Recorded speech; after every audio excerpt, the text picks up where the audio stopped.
Cette semaine, Christian se rend à Shawville pour enquêter sur un phénomène qui a suscité un très grand engouement auprès des amateurs de parapsychologie et de phénomènes paranormaux.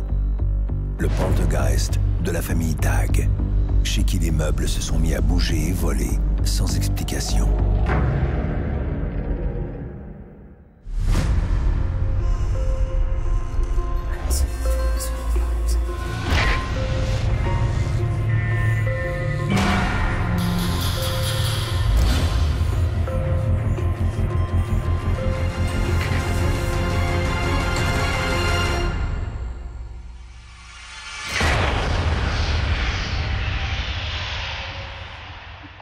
Les poltergeists.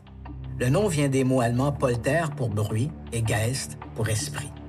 Ce sont donc par définition des esprits bruyants ou des esprits frappeurs. Ces phénomènes se caractérisent surtout, bien sûr, par des manifestations bruyantes, mais aussi destructives. On parle ici de coups frappés dans les murs, d'objets lancés au travers de la pièce ou de meubles renversés. Les phénomènes de poltergeist se produisent généralement de manière spontanée. Ils apparaissent soudainement, perdurent un certain temps, généralement quelques semaines, puis disparaissent aussi soudainement qu'ils sont apparus. On retrouve généralement au centre de ces manifestations un adolescent ou une adolescente ayant de graves problèmes émotifs. Tout s'articule comme si la matière autour de cet agent du poltergeist se mettait au diapason de leur état psychologique. En septembre 1889, des manifestations de type poltergeist ont commencé à se produire dans la ferme d'un certain George Dagg, un paysan de Clarendon, près de Shawville, dans le comté de Pontiac, au Québec. Ces manifestations auraient débuté par la disparition de manière inexpliquée de billets de banque. Ensuite, Madame Dagg aurait découvert dans plusieurs pièces de la maison des excréments. Rapidement, les manifestations sont devenues plus inquiétantes. Les 3 enfants des Dagg ont rapporté avoir été témoins d'apparitions fantomatiques. Ils auraient même été bousculés, agressés par ces forces invisibles. C'est surtout l'aînée des enfants, la petite Dinah Burden McLean, une fillette de 11 ans, la fille adoptive des Dagg, qui aurait été la plus ciblée par ces attaques. Ces manifestations auraient culminé par la présence d'une entité invisible qui, d'une voix gutturale, aurait annoncé être nul autre que le diable en personne. Aujourd'hui, je vous propose de revenir sur cette extraordinaire histoire qui, en son temps, a suscité mystère et controverse.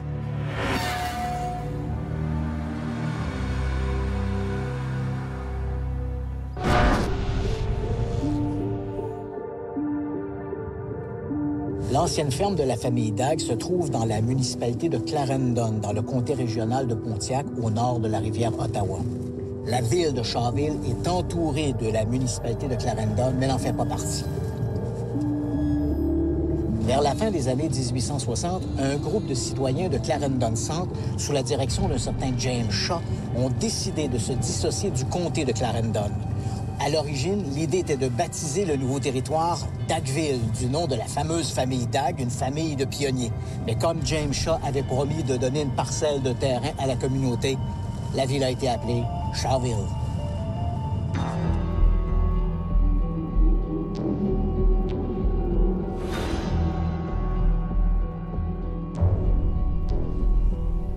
À l'automne de 1889, la ferme de la famille Dagg, près de Shawville, serait devenue le théâtre de manifestations extraordinaires. On raconte que des meubles bougeaient tout seuls, que des carreaux auraient été brisés par des vandales invisibles et que des témoins auraient entendu des voix désincarnées. On prétend même que l'une des fillettes aurait été frappée au visage par une entité invisible. Je vais donc me rendre à Shawville pour voir si les archives locales ont gardé un souvenir de cet extraordinaire événement.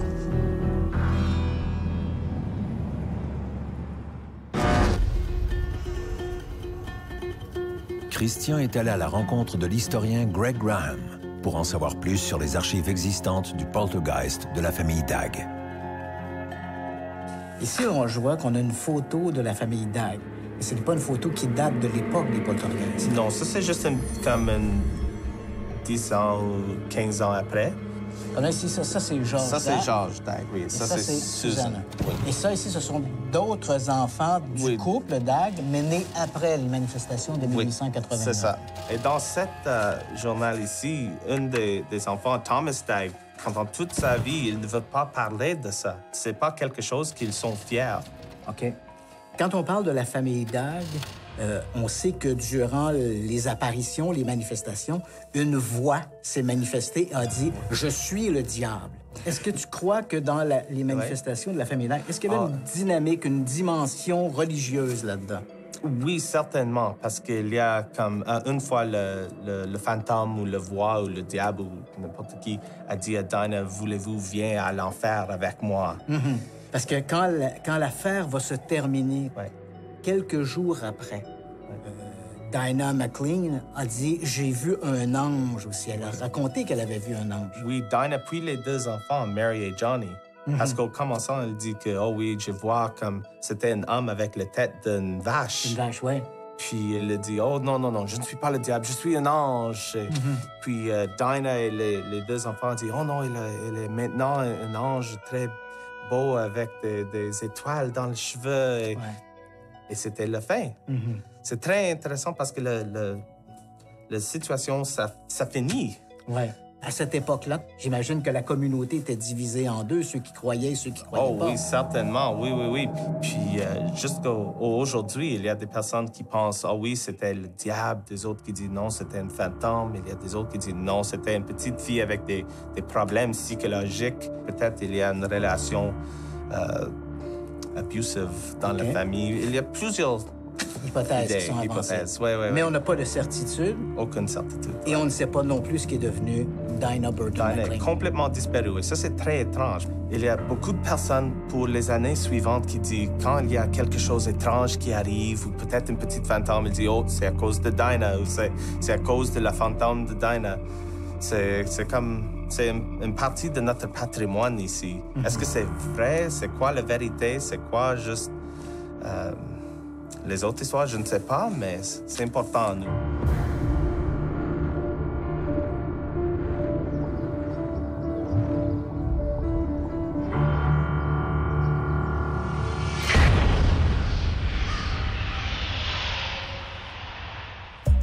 Christian a donné rendez-vous à Dan Duchesneau, un chasseur de fantômes, pour connaître son avis sur l'histoire de ce fameux poltergeist. Ce qui est assez particulier dans le cas du poltergeist de la famille Dag, c'est que le poltergeist parlait. En fait, poltergeist, c'est plutôt quelque chose qui est interactif avec le monde vivant. C'est quelque chose qui fait bien beaucoup de bruit, c'est quelque chose qui va bouger des choses, ça peut jusqu'à pincer le monde. Un poltergeist, c'est quelque chose qui ne dure pas vraiment longtemps, qui est typique du cas de Dag, parce que ça a duré 3 mois. C'est quelque chose qui s'attache plutôt à une personne et pas à une location. Là, on pense à la petite fille Dina, de 11 ans, qui passe au travers de la puberté. Puis je sais qu'une théorie qui n'est pas prouvée scientifiquement, qui est psychokinésis, disant qu'un enfant, adolescent qui passe au travers de la puberté, peut avoir assez d'énergie pour bouger des choses. Dans l'histoire du poltergeist de la famille Dag, c'est surtout les récits de Percy Woodcock qui ont alimenté l'intérêt. Qu'est-ce que l'on sait de Percy Woodcock? Bien, d'après mes recherches, c'est que Percy Woodcock, c'est un journaliste qui il voulait faire sa carrière. Je sais qu'il avait donné l'histoire, je pense, c'est le Brockville Recorder and Times. Il avait aussi donné l'histoire au Ottawa Press. Il faut soupçonner que peut-être un journaliste qui fait juste commencer sa carrière, que peut-être lui va avoir quelque chose pour, comme un point en avant, pour avoir une histoire qui va donner de l'attention. Donc, le poltergeist de la famille Dag aurait été un peu le tremplin pour la carrière exactement, de c'est Percy ça, Woodcock. Exactement ça, je veux dire. Ah, c'est sûr que c'est une histoire fascinante, tu sais, et ça reste l'une des histoires quand même les plus connues de toute l'histoire des phénomènes paranormaux au Canada.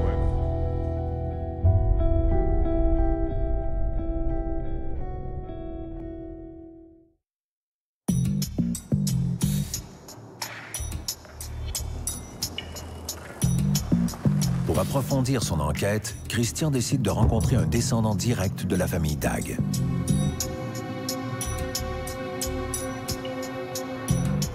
Mr. Simpson, nous sommes à Le Portage-le-Fort. J'ai appris que George Dag avait été maire de la ville. Oui, il était maire, oui. En 1913, il était maire. OK. Lorsque George Dagg était maire, j'imagine que l'on parlait beaucoup de cette histoire de poltergeist. En effet, mais beaucoup de gens n'y croyaient pas. Certains oui, d'autres non. Le journal de Shawville, des Equity, ne voulait pas publier cette histoire. Il ne voulait pas la publier car il pensait que c'était une farce. Je ne pense pas que c'était le cas. Ça a duré trop longtemps, trop de gens importants de la région ont vu et entendu le fantôme. Mon grand-père était parmi ceux qui ont signé l'attestation. Il y a un formulaire où ils ont signé. 17 personnes ont signé. J'en ai une copie, mais je ne sais pas où se trouve l'original. Voilà le problème, où se trouve l'original. C'est Percy Woodcock de Brockville qui a couvert l'histoire. Il l'a publié dans plusieurs magazines. L'histoire était aussi dans le journal de Brockville. C'était même dans un journal d'Angleterre sur le paranormal appelé The Light. Il était connu en tant que journaliste du paranormal. Il avait beaucoup accompli. À l'époque du poltergeist, Dinah McLean était souvent associée à des événements qui s'y produisaient. Et c'est aussi celle qu'on a suspectée d'être l'auteur de la fraude. Oui, parce qu'elle n'était pas là quand c'est arrivé. Mais quand on lit toutes les histoires, on se rend compte que la voix du fantôme change souvent, que ça a duré trop longtemps. Donc c'est impossible qu'elle ait tout inventé. C'est juste étrange qu'elle n'était jamais sur place lors des événements. Ça fait réfléchir. Est-ce que l'on sait ce qu'elle est advenue? Oui, elle est tombée malade. Elle n'était pas en grande forme. Et il l'a envoyée vivre avec son oncle à Portage-du-Fort. Un jour, il y avait une troupe d'acteurs qui passait en ville, ici à Portage-du-Fort. Ils voulaient l'emmener avec eux parce que si elle pouvait évoquer le diable sur scène, il pourrait se faire beaucoup d'argent. Ils l'ont laissé partir avec eux. Et aux dernières nouvelles, elle se serait retrouvée à Montréal. So you don't have any doubt that there's something happened there. Il s'est passé quelque chose, c'est clair. Je pense pas qu'ils auraient pu inventer ça, surtout avec le nombre de personnes qui l'ont entendu. En plus, c'était la première fois qu'un fantôme parlait aux gens. Yeah, exactly. Des gens peuvent voir des fantômes. J'ai des voisins qui pensent en avoir un, mais ils ne parlent pas. Alors le fait que celui-ci parlait et que Percy ait tout écrit, c'est plutôt extraordinaire. Si c'est vrai.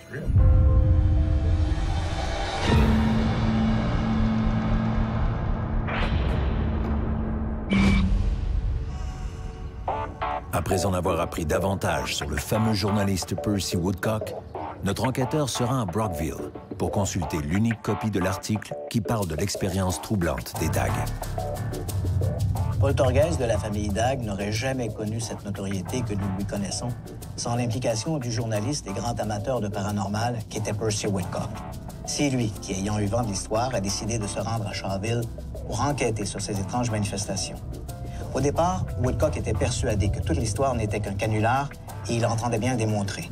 Mais au gré de ses rencontres avec les Dagg, il s'est convaincu que l'affaire était tout à fait authentique, et d'autant plus qu'il a été lui-même témoin de manifestations extraordinaires.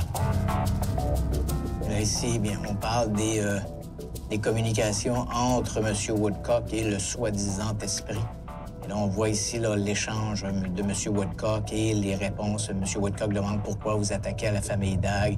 Et là, on voit ici les réponses de ce soi-disant esprit qui parle. On a la liste des gens, au moment où les phénomènes vont s'arrêter, il y a une sorte d'activité paranormale particulièrement intense ce soir-là.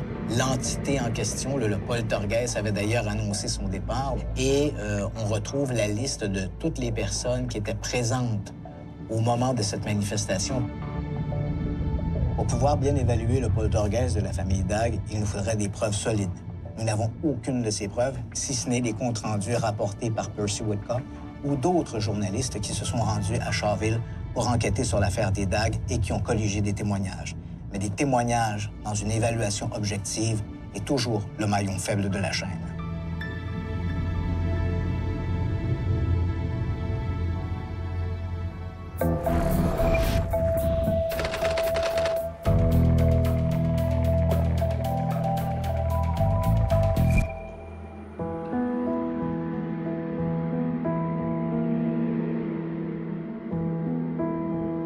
Le 6 février 1970, des policiers de St. Catharines, en Ontario, sont dépêchés au 237 Church Street. Des locataires se sont plaints d'une querelle domestique. Les policiers débarquent donc sur place, calment les belligérants et quittent les lieux. Comme ils s'apprêtent à remonter en voiture, ils sont interpellés par une locataire. Barbara Stevens les supplie de les accompagner chez elle. Elle affirme que son appartement est depuis peu le théâtre de manifestations surnaturelles. Pendant que l'agent Crawford s'efforce de remplir un rapport détaillé des événements, il entend un vacarme venant de la cuisine. Une chaise placée contre la table a été poussée jusqu'à l'entrée du corridor. Pourtant, l'agent Crawford est catégorique. Il n'y avait personne d'autre dans la pièce au moment des faits. Ces manifestations marquent le début du poltergeist de St. Catharines. Dans les jours qui suivent, d'autres policiers se rendent sur place pour voir de leurs propres yeux ces étranges manifestations. Tour à tour, ils sont témoins de bizarreries inexplicables. Parfois, ce sont des cadres qui se décrochent des murs et traversent la pièce. Parfois, ce sont des meubles qui bougent, comme s'ils étaient doués d'une vie propre. Si les policiers de St. Catharines voient dans ces manifestations une forme de divertissement, les Stevens, eux, sont plus inquiets. Pour échapper à ce cirque, les Stevens quittent momentanément leur appartement de Church Street et vont vivre chez des parents à Montréal. Puis, au début de mars 1970, les Stevens retournent à St. Catharines. Les manifestations semblent définitivement terminées. Les Stevens ne seront témoins d'aucun autre phénomène mystérieux. Bizarre.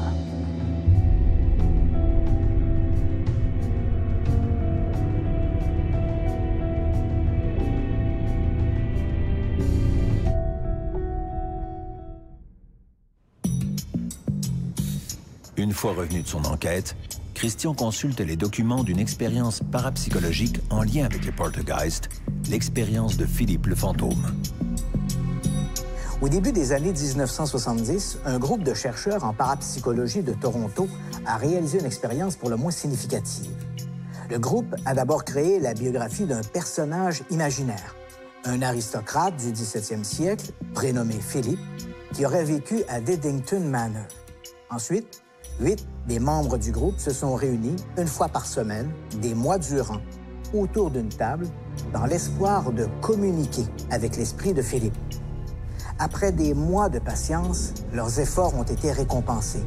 Des grattements et des coups ont commencé à se faire entendre sous la table, et la table a commencé à se déplacer au milieu de la pièce, comme poussée par des mains invisibles. Cette initiative, baptisée Expérience de Philippe, le fantôme imaginaire, suggère que l'attente peut créer le phénomène et que dans certains cas, un certain nombre de manifestations, attribuées généralement à des revenants, peuvent être la création de la psyché d'un ou de plusieurs individus, que cette création soit volontaire ou non. Évidemment, cette hypothèse est très controversée, mais nous offre une avenue alternative au sempiternel fantôme associé au phénomène des poltergeists.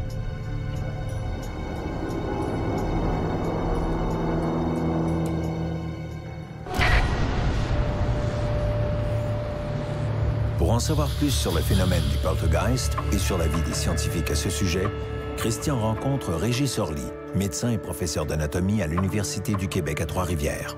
Où s'arrête la science et où commence la croyance dans ce type de manifestation? Ce phénomène, on a souvent rapporté à des jeunes, plus souvent des filles.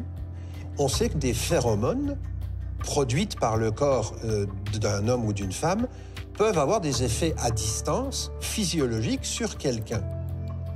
On sait que chez l'animal, un mâle dominant, par exemple, peut faire avorter une femelle s'il désire, lui, engrosser cette femelle. Et ça, c'est scientifique. Ce sont des effets qui sont démontrés en physiologie. Alors certains ont dit, peut-être que l'esprit de la personne est susceptible de provoquer ce genre de choses. On a l'impression que malgré toutes ces tentatives pour démontrer la psychokinésie, la télépathie, on a l'impression qu'on n'a pas beaucoup avancé. Comment est-ce qu'on explique ça? Je crois qu'il y a au moins 2 phénomènes qui expliquent, qui justifient même le peu de connaissances qu'on a. La première, c'est que les scientifiques s'y intéressent peu. Deuxièmement, ce sont des phénomènes qui sont, on peut dire, non reproductibles.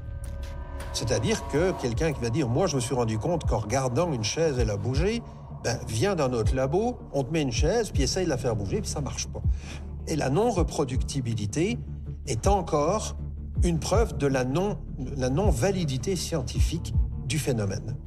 Ceci étant, je pense que les scientifiques devraient, dans certains cas, s'y intéresser, parce que socialement, ça a des conséquences énormes. Donc, il y a un intérêt.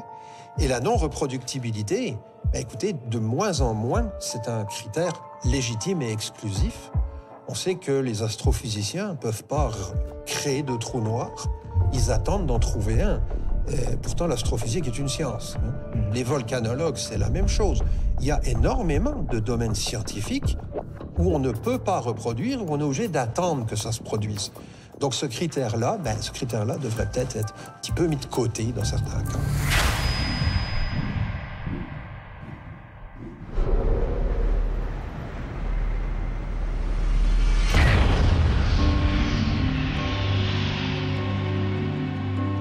Les poltergeists.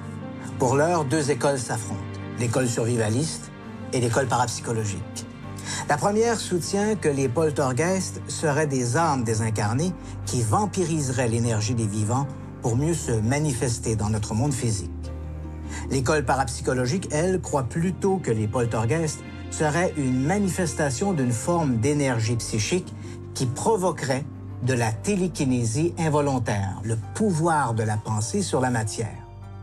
Si cette deuxième approche semble plus terre-à-terre, elle nous force à introduire dans l'équation un élément surnaturel, l'énergie psychique, qui, scientifiquement parlant, n'a jamais été prouvée. Si les poltergeists relèvent d'un phénomène paranormal, comme dans l'affaire du poltergeist de la famille Dagg, il est bien évident que la mécanique nous échappe encore. Le généticien britannique J.B.S. Aldan disait « Le monde est non seulement plus étrange que nous l'imaginons, il est plus étrange que nous pouvons l'imaginer. »